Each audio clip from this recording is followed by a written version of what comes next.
सेटानिक rituals, सेटन की worship करना, उसी सेटन को खुश करने के लिए किसी भी हद तक चले जाना, जैसे बच्चों को सैक्रिफाइस करना, उनके छोटे छोटे हाथ पैरों को काट कर खाना, साथ ही साथ उनका करना और फिर बाद में उनको उसी आइलैंड पे गाड़ देना। ये सारी की सारी प्रैक्टिसेस हो रही थी एप्स्टीन के प्राइवेट आइलैंड पे। एप्स्टीन यहाँ पे बच्चियों के साथ अब्यूज ही नहीं कर रहा था, बल्कि उन बच्चियों की बॉडीज को काफी सारे सैटानिक रिचुअल्स में भी यूज कर रहा था। एक secret temple, symbolic ceremonies, elite gatherings जिसके अंदर कुछ पावरफुल लोगों का आना जाना था और पावर के नाम पे कुछ एक्सट्रीम प्रैक्टिसेस। आज इस एपिसोड में हम बात करेंगे सैटानिक सिंबलिज्म के बारे में, बाल और मोलोच के बारे में, उन और ब्लड रिचुअल्स के बारे में जो जेफरी के प्राइवेट आइलैंड पे हो रहे थे।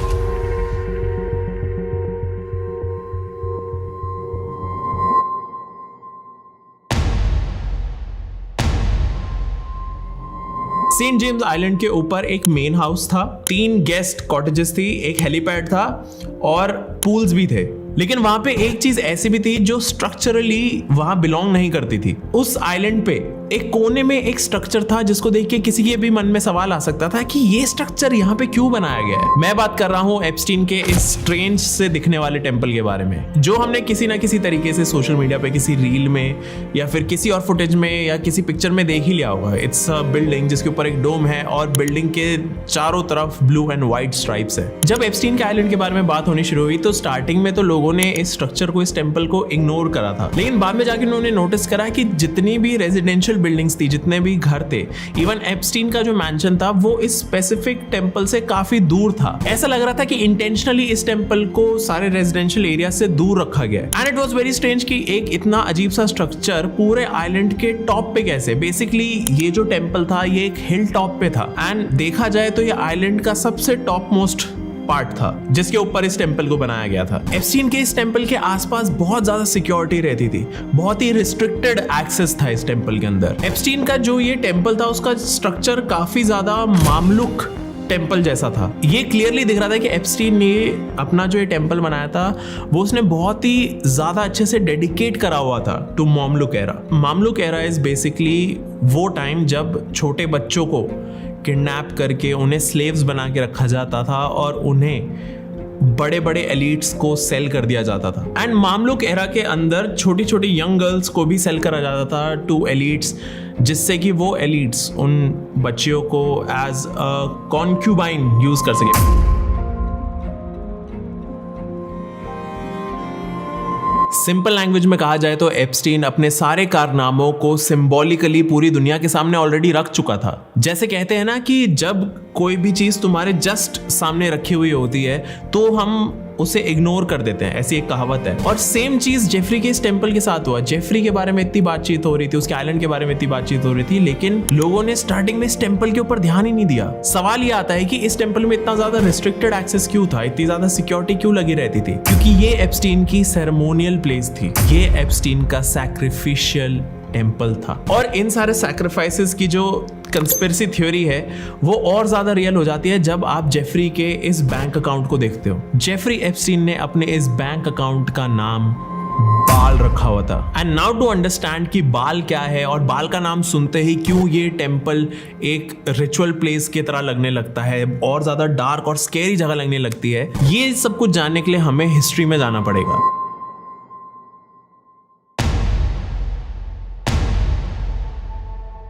एंशिएंट सिविलाइजेशन के टाइम पे कुछ नाम ऐसे होते थे जो बहुत ही ज्यादा खौफ पैदा कर देते थे लोगों के मन में। कुछ नाम ऐसे थे जिनसे लोग बहुत ज्यादा डरते थे, लेकिन लोग इन नामों से अपनी मनपसंद चीजें भी मांगते थे। एंड उन्हीं नामों में से एक नाम था बाल। बाल को 600 से 1500 बीसी के टाइम के अराउंड इजराइल और सीरिया में वर्शिप करा जाता था, क्योंकि ये माना जाता था कि बाल एक फर्टिलिटी गॉड है जो लोगों को प्रोटेक्शन देता था और उनकी ऑलमोस्ट हर विश पूरी करता था। लेकिन बाल ऐसे ही किसी की मदद नहीं करता था, ऐसे ही किसी की विश पूरी नहीं करता था। किसी को अपनी विश पूरी करवाने के लिए कुछ सैक्रिफाइस करना पड़ता था, कुछ ऐसा सैक्रिफाइस करना पड़ता था जो उनके लिए बहुत ज्यादा इंपॉर्टेंट हो। This was the trade. मतलब कि अगर तुम्हें बाल से कुछ चाहिए, तुम्हें कोई अपनी विश पूरी करानी है, तो तुम्हें बाल को कुछ देना पड़ेगा। एंड जितना बड़ा सैक्रिफाइस होता था उतनी ही बड़ी विश पूरी होती थी। इसीलिए बाल की वर्शिप करते टाइम लोगों ने अपने न्यू बॉर्न बेबीज को सैक्रिफाइस करना शुरू कर दिया था, क्योंकि वो तो सबसे ज्यादा वैल्यूएबल होंगे किसी भी पेरेंट के लिए, किसी भी इंसान के लिए। अपना बच्चा ही सैक्रिफाइस कर देना, आई थिंक इससे बड़ा सैक्रिफाइस नहीं हो सकता था। तो जितने भी बाल वर्शिपर्स थे उन्होंने इस चाइल्ड सैक्रिफाइस की रिचुअल को बहुत ज्यादा यूज करना शुरू कर दिया था, जिससे उनकी विशेस पूरी हो जाए। एंड ऑलमोस्ट हर एक रिलीजन में बाल को कहीं ना कहीं एक फॉल्स गॉड की तरह बताया गया है, और क्रिश्चियनिटी में बाल को एक डीमन कहा गया है, वेयरएज इस्लाम में बाल की वर्शिप को शिर्क बताया गया है। बाल की वर्शिप में कल्टिक सेक्सुअल प्रैक्टिसेस बहुत ही ज्यादा कॉमन है, जो कि एप्स्टीन अपने आइलैंड पे पहले से ही कर रहा था। और अगर हम बाल के बारे में बात कर रहे हैं तो हमें मोलोच के बारे में भी बात करनी चाहिए, क्योंकि Moloch himself is a sacrificial god. Moloch को कैनानाइट कम्युनिटी वर्शिप करती थी इन एंशिएंट इजराइल। मोलोच बाल से भी ज्यादा खतरनाक रूलर है, क्योंकि वो खुद एक पगान डेटी है, विच मीन्स कि मोलोच लोगों को सेम तरीके से ही पावर देता था, लेकिन with a clear condition of child sacrifice. इसलिए आप जब भी मोलोच के किसी भी स्टैचू को देखोगे तो आप नोटिस करोगे कि मोलोच को एक बुल हेडेड आइडल की तरह प्रेजेंट करा जाता है, पोर्ट्रे करा जाता है, जिसके हाथ आगे स्ट्रेच्ड आउट होते हैं ताकि वो न्यू बॉर्न बेबीज को अपने साथ ले जा सके और उन बेबीज के सैक्रिफाइस को एक्सेप्ट कर सके। मोलोच को एक चाइल्ड ईटिंग फॉलन एंजल भी बोला जाता है, एंड ये माना जाता है कि जो भी मोलोच के चाइल्ड सैक्रिफाइस वाले रिचुअल्स होते हैं, उन रिचुअल्स में एक आग पूरी रात पूरा दिन जलती रहती है, और उस आग को जलते रखने के लिए उसी आग में बच्चों को डाला जाता है। जो बच्चे सैक्रिफाइस होने वाले होते हैं उनको रात भर मोलोच के पास वाले चेम्बर्स में रखा जाता है। मेरे को इतनी हिचकिचाहट आ रही है ना ये बोलने में, बट जहाँ मोलोच की बड़ी सी स्टैचू को आग से एनसर्कल किया जाता है और उसके चेहरे पर सैक्रिफाइस्ड बच्चों के खून से और उन बच्चों के पेरेंट्स के आंसू लगाए जाते हैं। ब्लड ऑफर इसलिए किया जाता है ताकि उस मोलोच की आइडल को ह्यूमन वर्ल्ड में जिंदा करा जा सके। इट्स वेरी पॉसिबल ये वीडियो हट सकती है यूट्यूब से, वेरी पॉसिबल।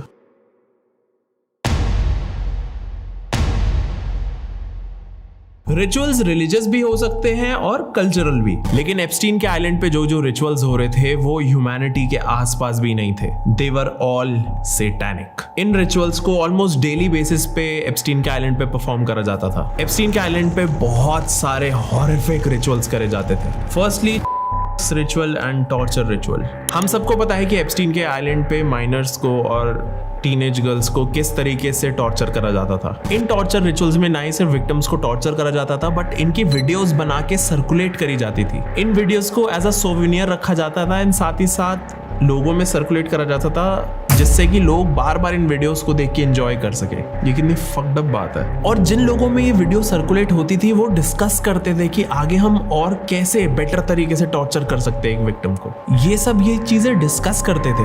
ये मेंटली डिस्टर्ब लोग बेबीज को भी टॉर्चर करते थे, separating them from their mothers, and उन न्यूबॉर्न बेबीज को भूखा रखा जाता था ताकि ये स्टार्विंग बेबीज एप्स्टीन और उसके पीडो सर्कल्स के लस्ट को पूरा कर सके, as these babies could suck them harder because they were starving. It looks like कि Jeffrey Epstein was involve in also, because एक ईमेल में, जेफरी के एक ईमेल में वो यंग गर्ल्स की किलिंग की बात करता है काफ़ी इनडायरेक्टली, लाइक उनके सर को श्रिम्प की तरह फेंक देना और सिर्फ उनकी बॉडीज को अपने साथ रखना।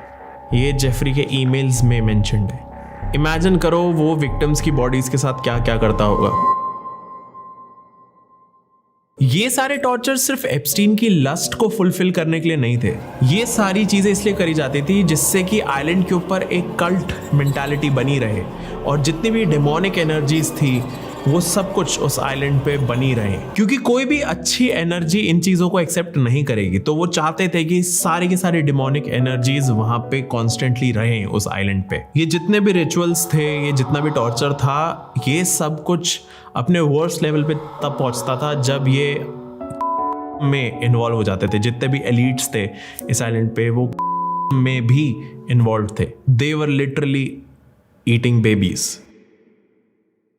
हमने पता नहीं कितने सारे टॉक शोज में कितनी सारी वार्निंग्स मिस करी हैं। तुमने किसी ना किसी इंसान को टॉक शोज पे बोलते हुए तो सुना ही होगा कि they are eating babies, let's have a pizza party, और हम सबको कोई क्लू नहीं था कि ये असलियत में हो रहा है। एक बार के लिए ना हम कोड वर्ड्स की तरफ ध्यान देते हैं। जो ये पूरा एलीट सर्कल था जो ये सैटानिक रिचुअल्स करता था, वो सारे कोड वर्ड्स जो ये लोग यूज करते थे सीक्रेटली बात करने के लिए। ईमेल्स पे भी ये अलग अलग वर्ड्स बनाते थे to refer to other things, जैसे कि hot dog equals to boy, pizza का मतलब था गर्ल, चीज का मतलब था लिटिल गर्ल, आइसक्रीम का मतलब था मेल प्रोस्टिट्यूट, सॉस का मतलब था ऑर्जी।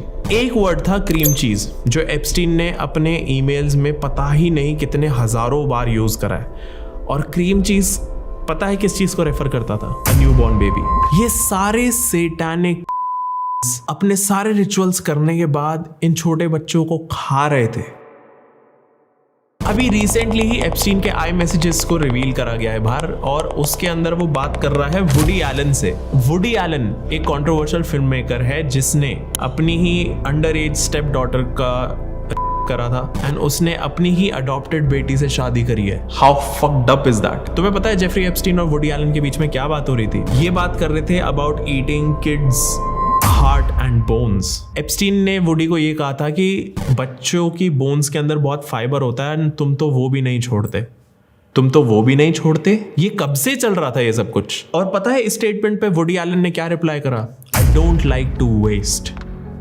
मेरे को समझ नहीं आ रहा है किस टाइप के रिचुअल्स थे जहां पे एक बेबी के पैदा होते ही थोड़ी देर बाद ही उनको प्लेट्स पे सर्व कर दिया जाता था। What the fuck? Jeffrey Epstein और बाकी सारे उसके दोस्त एक और कोड वर्ड यूज करते थे which was beef jerky, which meant human flesh। एक पॉइंट ऐसा आया था जहाँ पे जेफरी एप्स्टीन अपनी डाइट में सिर्फ और सिर्फ बीफ जर्की या फिर हम कह सकते हैं कि ह्यूमन फ्लैश ही खा रहा था, एंड उसने 2 हफ्ते के अंदर अंदर 70 pounds of human flesh consume कर लिया था, which is around 32 kgs of human flesh। I know अभी तक तुम सोच रहे होगे कि मैं ये क्या चीज़ें बोल रहा हूँ, बट ये सारी बातें सच है और अभी तो इस वीडियो में और भी चीज़ें आनी है। जेफरी के ईमेल्स में एक विक्टिम ने प्रॉपरली जेफरी के रिचुअल्स के बारे में बात करी है जो वो अपने यॉट पे करता था। विक्टिम ने ये बोला कि एप्स्टीन अपनी यॉट पे रिचुअलिस्टिक ऑर्जीज ऑर्गेनाइज करवाता है, सेम वैसी ऑर्जीज जो बाल की कल्ट प्रैक्टिसेस में होती थी। यॉट पर अफ्रीकन अमेरिकन मेल्स को वाइट ब्लॉन्ड फीमेल्स के साथ सेक्सुअली फोर्स करा जाता था until and unless the girls start bleeding।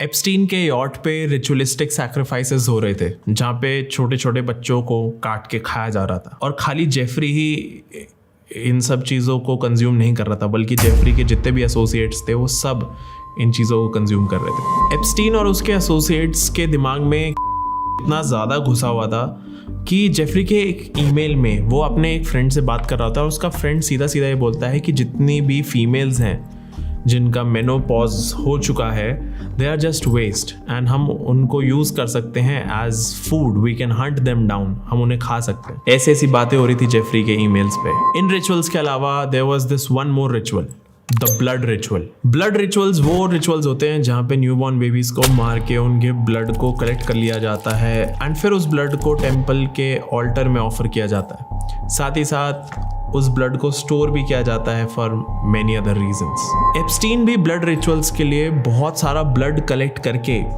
उनको बॉस्टन चिल्ड्रंस हॉस्पिटल में स्टोर करता था। जेफरी एप्स्टीन को एज रिवर्सल में बहुत ज़्यादा इंटरेस्ट था, वो कुछ ऐसा क्रिएट करना चाहता था जिससे एजिंग बहुत ज़्यादा स्लो हो जाए, एंड इसी रीजन से Jeffrey Epstein was very interested in young blood transfusion. और यंग ब्लड ट्रांसफ्यूजन के लिए भी ब्लड रिचुअल में यूज होने वाले ब्लड को यूज करा जाता था, एंड ये सारा यंग ब्लड ट्रांसफ्यूजन एप्स्टीन अपने आइलैंड पे ही करता था बिकॉज एलीट क्लास में काफ़ी ज़्यादा कॉमन है कि यंग लोगों का ब्लड निकाल के ओल्ड लोगों के फेसेस पे या फिर जिस भी जगह पे ज़रूरत है वहाँ पे लगाया जाए, जिससे कि बूढ़े लोगों की एजिंग स्लो हो जाए और जितने भी टिश्यूज़ डैमेज्ड हैं, जितने भी स्किन डैमेज्ड है या फिर जो भी चीज़ डैमेज्ड है वो वापस से हील हो जाए एंड ओल्ड होते हुए लोग फिर से वापस से यंग दिखने लगे।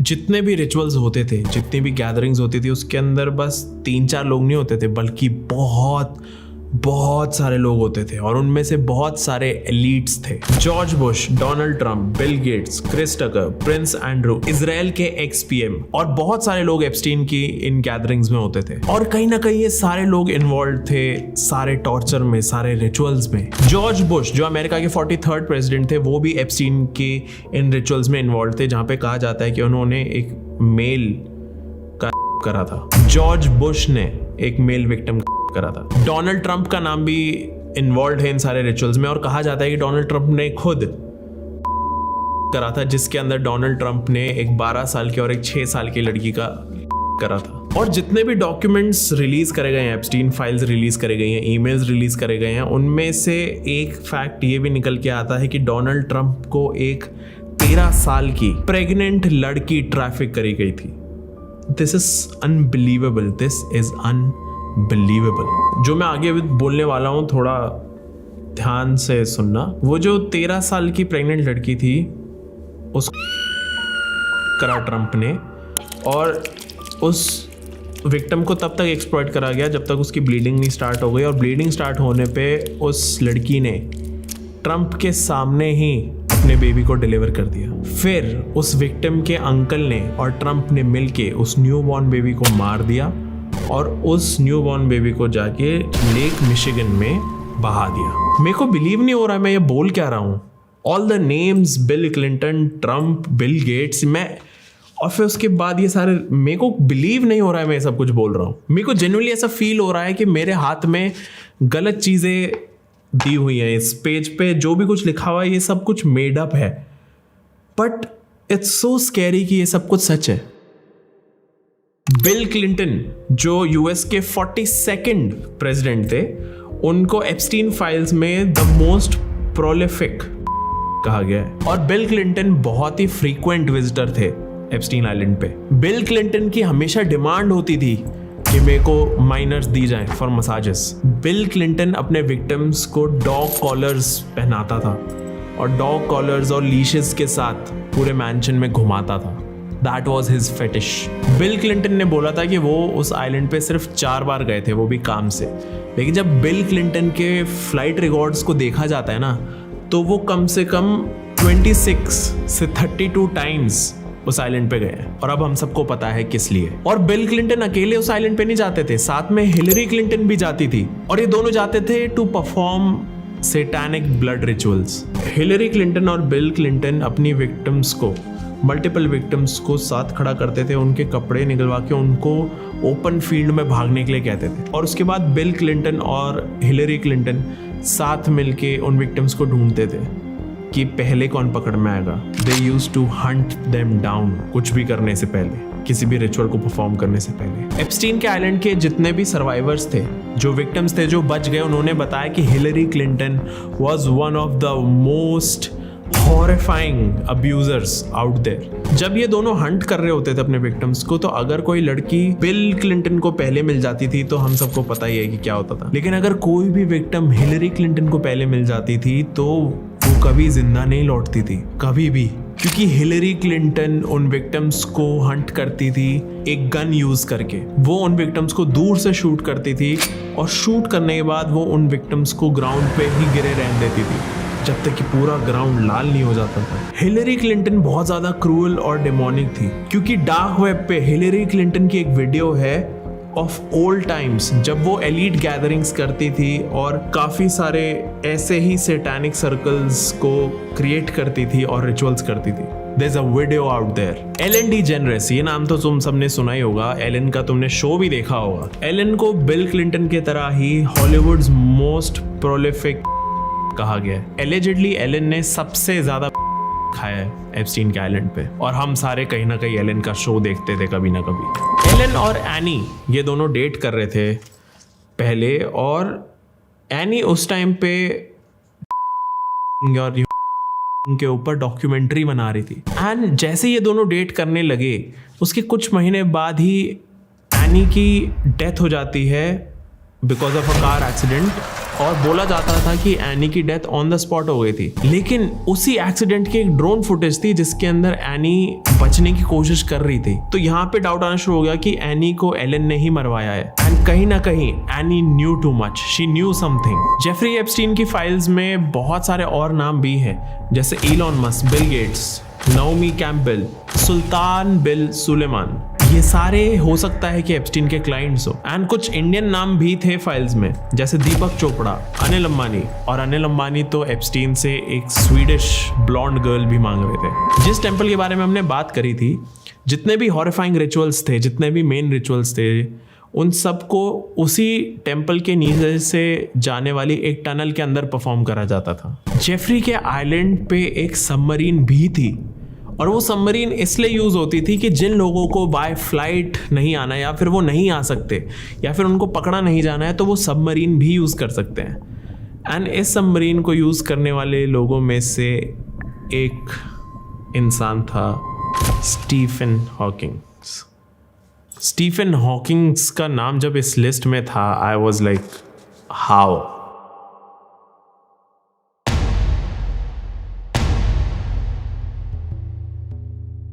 एक सवाल ये भी आता है कि जितने भी विक्टिम्स थे, जितनी भी थी, उनको डिस्पोज ऑफ भी तो कहीं ना कहीं करना ही होगा। तो एप्स्टीन इन सारी को डिस्पोज ऑफ कहाँ करता था? एप्स्टीन के पास काफी तरीके थे। The number 1 was trap door. Trap door basically एक सुराख था, एक सोर्स था, एक रास्ता था जिसके अंदर बॉडी को अगर फेंका जाए तो वो सीधा सीधा सी के उस पोर्शन तक जाता था जहाँ पे शार्क्स होती थी। तो अगर वो किसी भी न्यूबॉर्न की फेंक रहा है या किसी भी इंसान की फेंक रहा है, तो वो सीधा सीधा सी में गिरेंगे और वहां पे शार्क्स उन बॉडीज को कंज्यूम कर लेंगे, जिससे कि उन बॉडीज को कभी भी ढूंढना ना जा सके। एक और तरीका एप्स्टीन का था यूजिंग सल्फ्यूरिक एसिड। एप्स्टीन सीधा सीधा सल्फ्यूरिक एसिड के अंदर बॉडीज को डंप कर देता था, जिससे कि वो सारे के सारी बॉडीज डिसॉल्व हो जाती थी। इस प्रोसेस के वजह से जितनी भी स्किन होती थी, मसल होती थी, बोन होती थी, वो डिसॉल्व होने के बाद केमिकल के साथ रिएक्ट करके कुछ और ही बन जाता था। बेसिकली जो भी रिमेनिंग सब्सटेंस होता था डिसॉल्विंग के बाद, उससे इंसान को ट्रैक नहीं करा जा सकता। इनफैक्ट कोई शायद ये भी नहीं बता पाता कि यहाँ पे कभी कोई बॉडी थी। सल्फ्यूरिक एसिड इतना पावरफुल होता है और इसी वजह से एप्स्टीन सल्फ्यूरिक एसिड यूज करता था। फक्ड अप बात यह है कि सल्फ्यूरिक एसिड काफी बार टीथ को डिसॉल्व नहीं कर पाता था। तो एप्स्टीन ने अपने आइलैंड पे एक डेंटिस्ट रखा हुआ था जो छोटे छोटे बच्चों की और जितने भी विक्टिम्स होते हैं उनकी से टीथ को निकालता था और फिर उन बॉडीज को फेंका जाता था सल्फ्यूरिक एसिड में। मैंने जो तुम्हें टनल बताया था जो टेंपल के नीचे ही था, उस टनल के भी काफी सेक्शंस थे जहाँ पे रिचुअल्स होते थे। तो अगर कोई रिचुअल हो रहा होता था तो वहां पे उसी टनल में बॉडीज को फेंक दिया जाता था, जिनको बाद में सीमेंट से भर दिया जाता था। उस सेक्शन को ही टनल के सीमेंट से भर दिया जाता था, जिससे कि सारा का सारा एविडेंस कवर हो जाए। एक और तरीका था, दैट वाज बरियल। जेफरी का अपना एक जोरो रैंच था और उसी जोरो रैंच की जमीन के अंदर उसने पता नहीं कितनी सारी बॉडीज गाड़ दी थी और उन बॉडीज को ना कभी रिकवर किया गया और ना ही कभी रिकवर किया जा सकेगा। एक ऐसी चीज है जो मोस्टली लोगों ने नोटिस नहीं करी है बट लोगों को करनी चाहिए। जेफरी एप्स्टीन का अपना एक बेबी फार्म था। जेफरी अपने हिसाब से, अपनी विशेस के हिसाब से डिजाइनर बेबीज डेवलप कर रहा था। डिजाइनर बेबी का कॉन्सेप्ट कुछ फैंसी कॉन्सेप्ट नहीं है, एक्चुअली ये अपने आप में काफी स्कैरी बात है कि जेफरी एप्स्टीन अलग अलग जीन्स को एक साथ कंबाइन करता था और फिर उन कंबाइंड जीन्स को एक फीटस के अंदर मिला के वो अपने हिसाब से एक बेबी डेवलप करता था। और उस डेवलपिंग बेबी के अंदर से जो जो उसे डीएनए निकालना होता था, मतलब जो जो चीजें निकालनी होती थी, सपोज उसे एक बेबी में एक सर्टेन फीचर नहीं चाहिए तो वो उस बेबी को अब उसी हिसाब से मॉडिफाई करता था, which used to give him his designer babies. क्योंकि एप्स्टीन खुद को बहुत ही एक सुपीरियर बीइंग मानता था, वो अपने आप को ह्यूमन से ऊपर मानता था और उसे लगता था कि वो बेटर ह्यूमंस क्रिएट कर सकता है। बिल गेट्स की तरह ही एप्स्टीन भी पॉपुलेशन कम करने में इंटरेस्टेड था।